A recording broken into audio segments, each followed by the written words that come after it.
When it comes to video games, the negative impacts that they reportedly have on people, largely the youths that regularly invest hours a day into them, are often mentioned.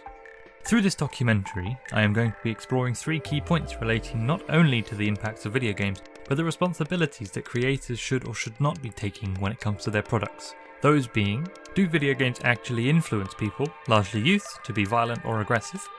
Where is the line between pushing the boundaries and simply going too far with the content in interactive media? Is it okay for developers or creators to make and sell games for a profit even if it uses real-world events as a basis?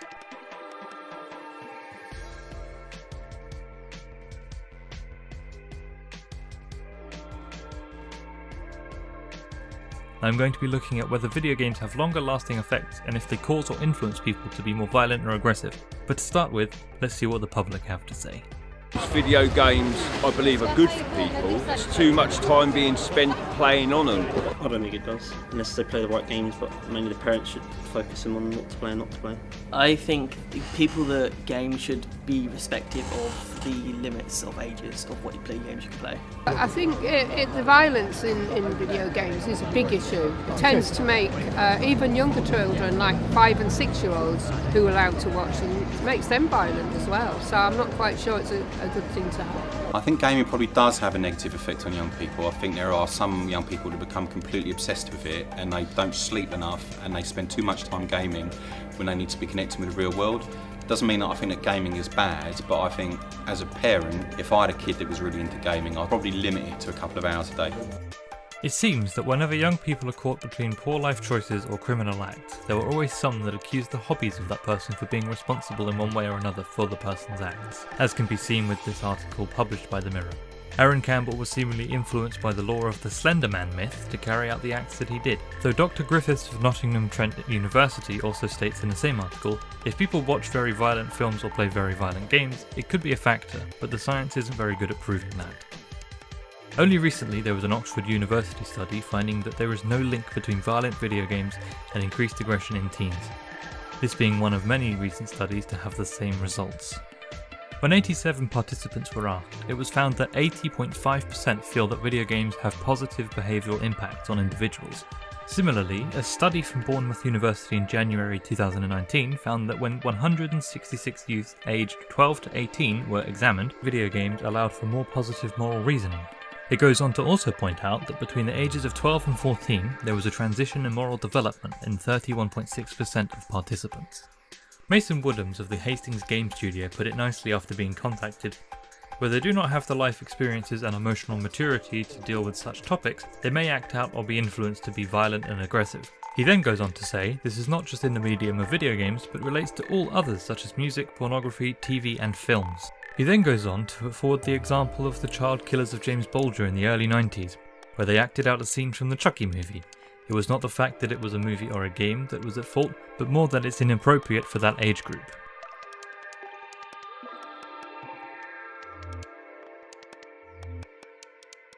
The video games industry has grown and expanded massively over the last decade or so.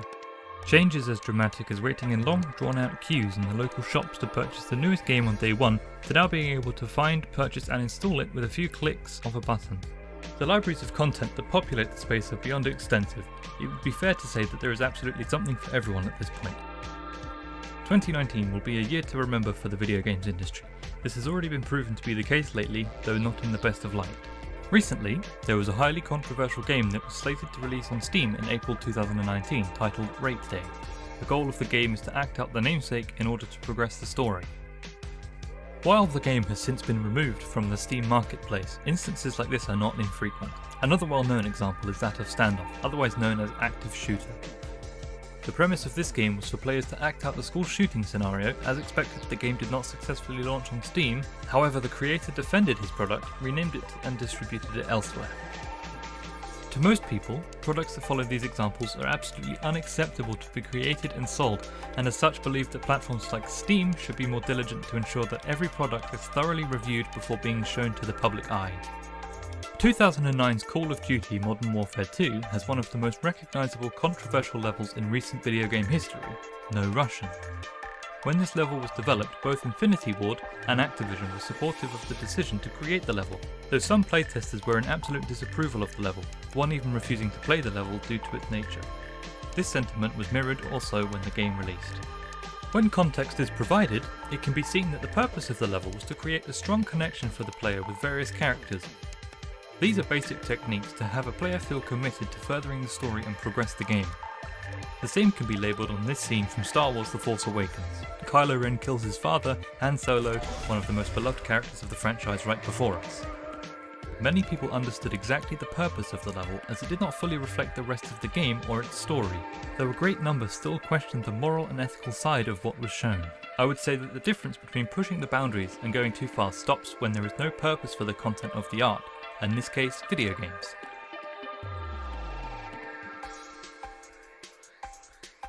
These icons are something that every video game player will recognise. It alerts consumers of the content that they can expect to find within the product. Rating boards around the world will decide what age group a video game may be appropriate for according to how the product aligns to their rules and regulations. The purpose of these rating boards is to ensure that the title is thoroughly reviewed and the correct warnings are displayed so that consumers, young or old, are aware of whether or not it is appropriate or suitable. When a survey was given out, it showed that when asked if they do or would allow their children to play video games with ratings higher than their own child's age, 49.4% of the 87 participants said yes, that they would allow it.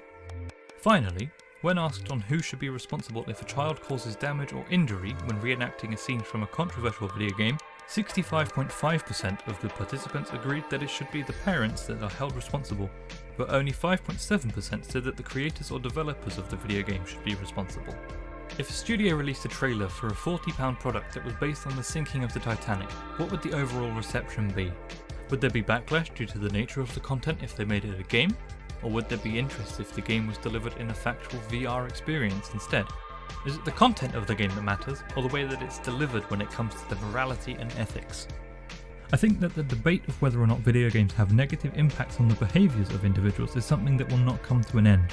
It's an area that requires much more research and attention, especially considering that the technologies that power these video games are becoming much more commonplace in households and other devices that people make use of on a day-to-day basis. Video games can have amazing, incredible benefits to many people. There are countless charities that exist solely based around video games, such as Charity Gaming, who aid children with chronic diseases, or Extra Life that allows anyone to host a fundraising event where all of the donations go to a selected hospital. They do fantastic work, and I highly recommend that you take a look. Ultimately, the judgment of whether or not video games are good or bad is something that should be of your own opinion after enough reading has been done into the debate. It can't be denied that video games may have negative influences on some individuals, but the positive impacts absolutely should not be overlooked. And that, I think, is the reality of fantasy.